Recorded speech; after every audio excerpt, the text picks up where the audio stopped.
Hi, I'm Dr. Mitch Harlan, and welcome to the Truth Talks podcast. Today's episode, I have Ian Sturgeon. Ian, how are you? I'm doing well. How are you? Fantastic, man. I want to open this segment. I want to let everybody know, number one, that I found you. I contacted you for a couple reasons. I know some people in common with you, but more importantly, I see a product that you're bringing out, which is a new shoe. Go ahead and tell everybody the name of that shoe. So I had a really hard time naming the shoe because a lot of great names were already taken. It's a minimalist running shoe, and I wanted to call it Function, but my friend said, "Hey, I want a pair of Funks," and so that's how the name developed. We decided to call it Func, which is short for function, and it's where fun meets function. And I love it. And so we'd had a little bit of a pre-interview call, which I do with everybody, just to kind of see where the story goes and the storyline goes. I had a little bit of knowledge of you before. And so when I ran across your story, I'm thinking, you know what? This guy actually, his entire program that he's doing, the product that he's developing is exactly what I've been trying to tell people. Find a passion, find a product, do something that's going to make you a lot of money and something that you absolutely enjoy. So you actually epitomified all the stuff that I have been talking to parents and different friends about. So we're going to get into this just a little bit. The first thing is you're like a super smart dude.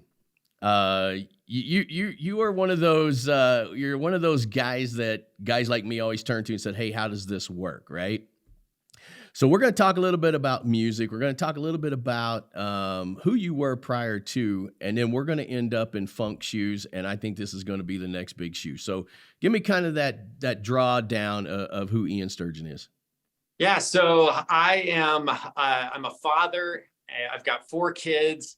I've got a beautiful wife, Debbie, and it's been a very long road getting to where I am, and my wife supported me through all the weird things that I've done. But really, I started out, I wanted to be in radio. I saw the movie Private Parts with Howard Stern back in the day, and I thought that's what I want to do with my life. Mind you, this was a very different time in my life.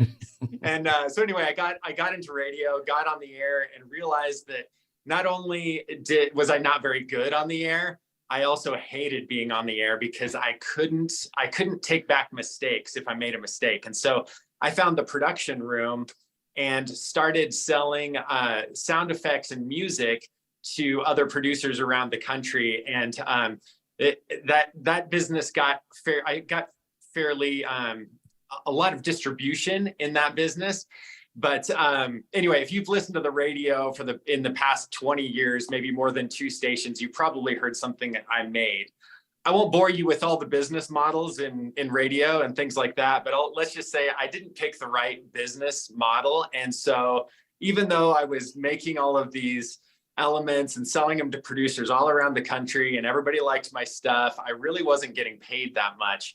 And so I remember just this weird feeling. It was when my company first started and I was having to like moonlight just to keep the lights on and pay all the bills. And I remember working in a factory setting when I was scheduled to go speak on stage at a radio conference as an authority on the subject later. And I'm just like, something isn't right here. Something's not lining up because I'm supposed to be this respected guy. And the just having trouble putting everything together. So This is why I love your story, to be honest with you, right? Like on one side, you're on the stage, you're this incredible authority in what it is you've done. And the other side, you're like, wait a minute, this isn't paying off, right? But you didn't stop there. Yeah, so because of my background and just learning how to sell things on the internet, a friend of mine had started an e-commerce company called Boulder Band Headbands. And I just, written some things that he thought that were hilarious. And so he decided to hire me as a copywriter and then later on as a video editor for Boulder Band Headbands. And so I was part of that team and learned all about like what I didn't know about e-commerce. Like he really taught me the power of paid traffic and leveraging Facebook advertising and copywriting and email, and all of that just got way better. And video editing, because I was in radio, was just a different shaped ball.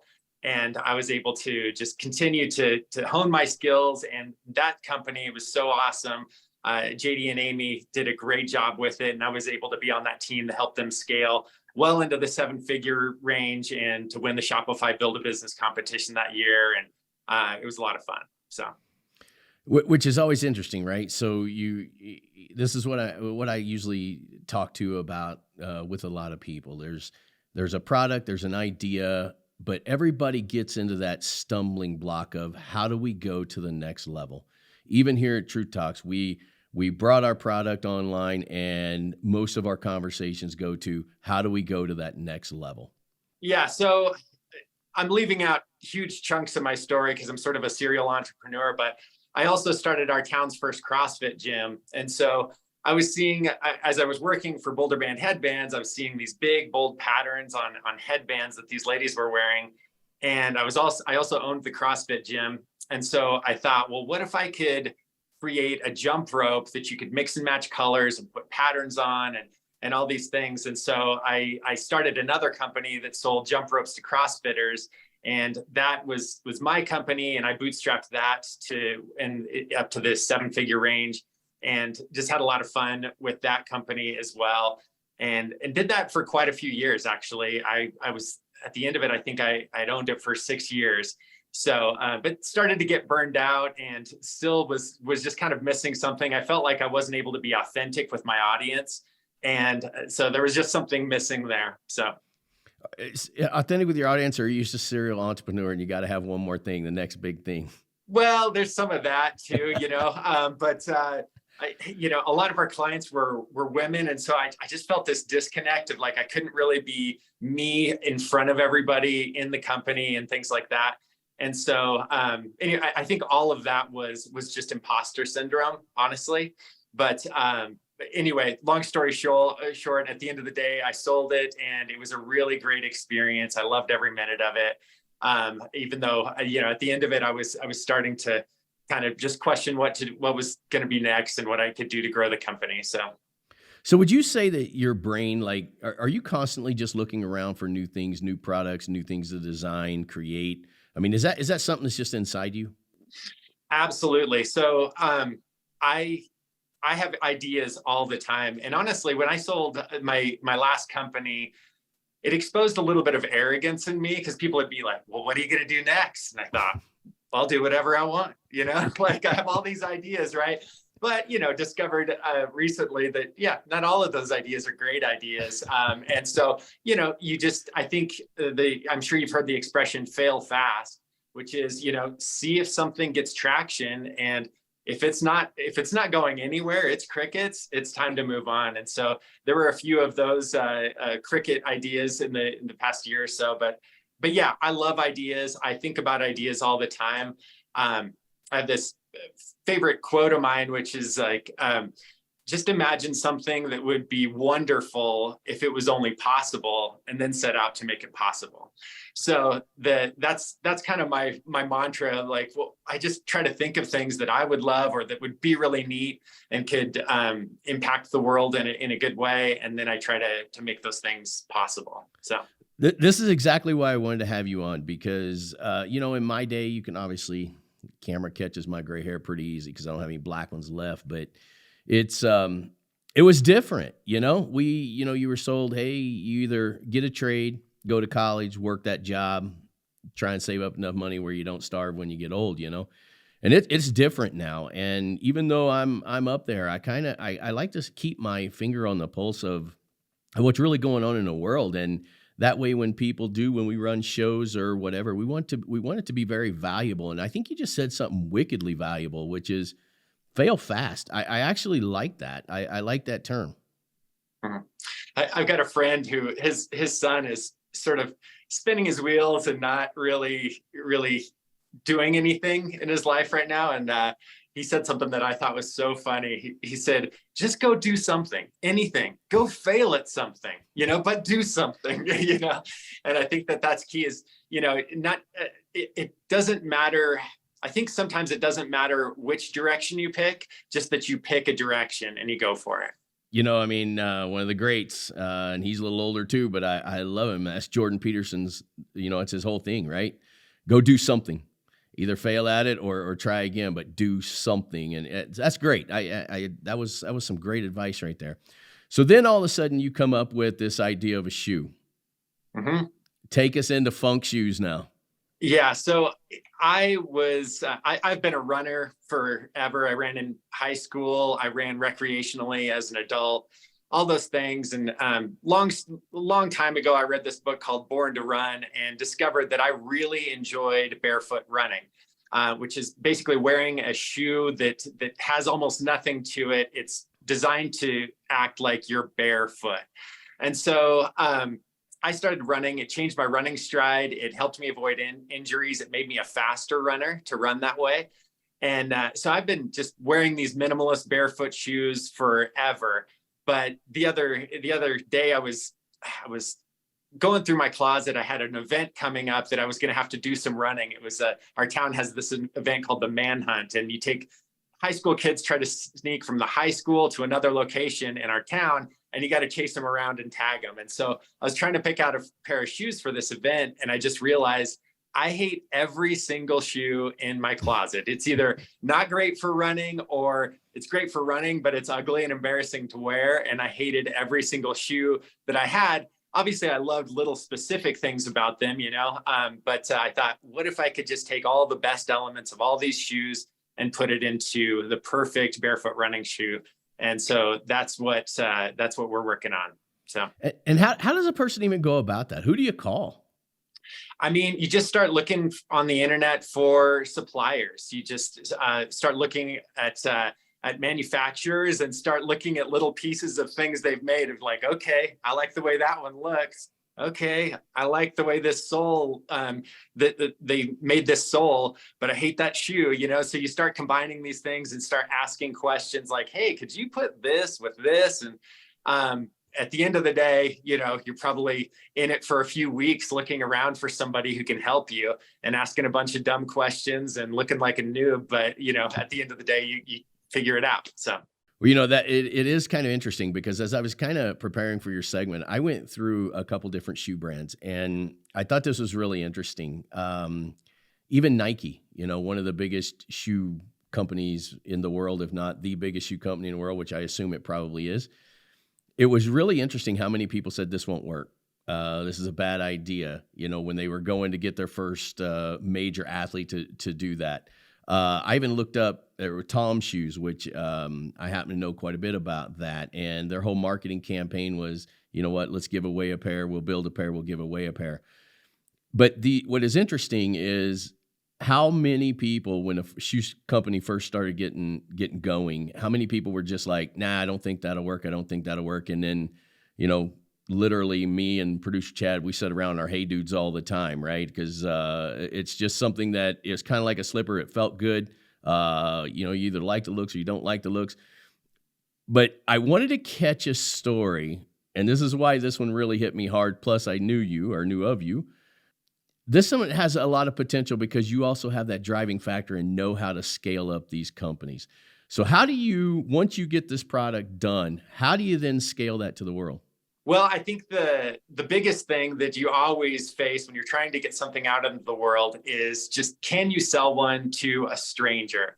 And that's always the first obstacle, and something, if you can't cross that, then you're dead in the water. So putting it out there, like everybody around you, all your friends, all your family will tell you that something is a great idea, but until you can get dollars into your pocket from an absolute stranger, you don't really have an idea. And so those are that's the first step to growing and scaling something up.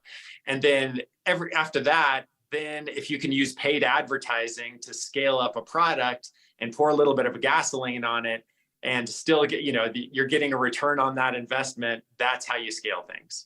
And so give us a little bit of the technology behind the shoe, because it is very interesting, actually. Yeah, so we're just starting with a very flat, zero drop rubber sole.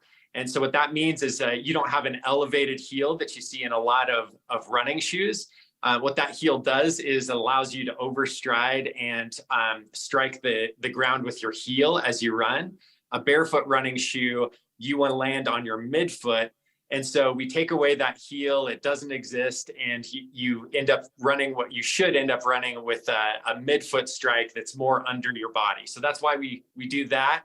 Then we also have I hated tying my shoes. And that's one of the reasons why I wore shoes that I hated. It was just so convenient. You could just slip on your Hey Dudes and walk out the door. So we have optional stretchy laces. So our shoe can be very convenient.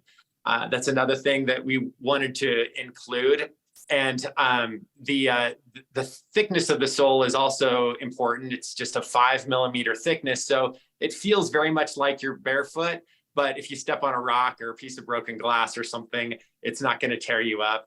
And then also if you go to the site, it's very customizable. So we put a lot of style into the equation. We wanted something that people would like wearing at the grocery store and at the gym and at the office. So you can design a shoe that is something that you enjoy, something that looks just like you want it to.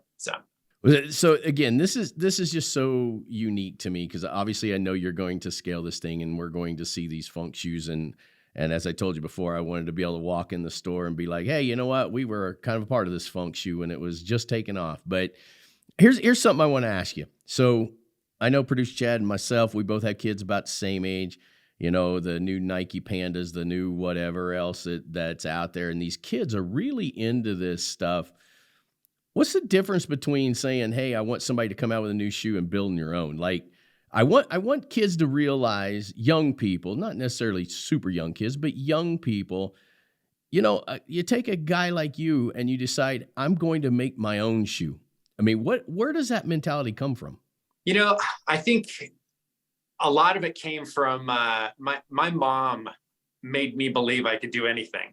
That may not have been true, but she made me believe it, right? And so I really had that feeling as a kid. And if somebody's grown up and they didn't maybe have a supportive parent like that made them feel like that, just think like all these people, I mean, I don't care if you're talking about congressmen, senators, whoever they are, they're just people. They're just guys, right? That thought the only reason they're in the position they're in is they thought, yeah, I can do that, you know? And so if somebody can do that, if somebody can build a shoe company, another person can build a shoe company, right? And so whatever it is, just I think the biggest thing is commitment to just step into it and just know that you're going to keep stepping into it unless there's something that absolutely prevents you from doing it. So, you know, in the past in different companies, I've had threats of lawsuits or huge supply chain issues, something like that. But if you just keep on stepping in and showing up and doing whatever you can do, you're going to be the guy that started a shoe company or, whatever it is, any e-commerce company or really any product, a store, an organization. You're going to be that guy because you're the guy that showed up and just kept on taking steps toward it. So it really is that easy too. I mean, it really is. You hear it from everybody who's been successful like yourself. That's what you always hear. Tell me this, from the crazy thought in your head to actually having the shoe on the internet, how long was that process? Gosh. So let me preface this by saying this is something I've done before. So the time was shortened because I knew where to go and where to find things and stuff like that a little bit. But I would say about 6 weeks is about what it took to find a manufacturer, to get it on the internet, to start, to design the shoe and make sure that it can do everything we wanted it to do. But like I said, that process was shortened because I knew how to do that already. The first time I did it, I think I was at it 3 months before I found a supplier that could do everything that I wanted to do.